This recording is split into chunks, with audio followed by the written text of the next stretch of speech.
जुन्नर तालुक्यातील शहरापासून 7 किलोमीटरवर असलेल्या माणिकडो गावात पहिल्यांदा प्रशिक्षण कार्यशाळा आयोजित करण्यात आली.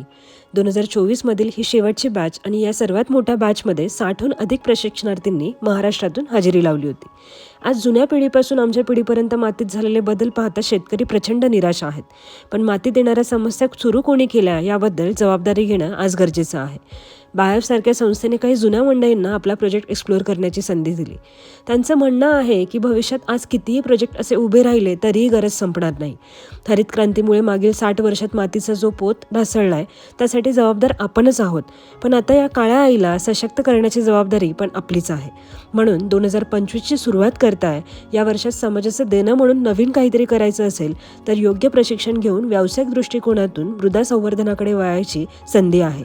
आज दिवसातील 12 तास आम्ही प्लॉटवर काम करतोय, पण जे काही काम करतंय ते अजूनही कमी पडतंय आणि म्हणून आमच्यासोबत या कार्यात तुम्ही देखील संपूर्ण मार्गदर्शन जाणून घेण्यासाठी इच्छुक असाल तर येत्या 12 जानेवारीला सकाळी ठीक 10 वाजता माणिकडो येथे प्रशिक्षण कार्यशाळा भरवण्यात येणार आहे.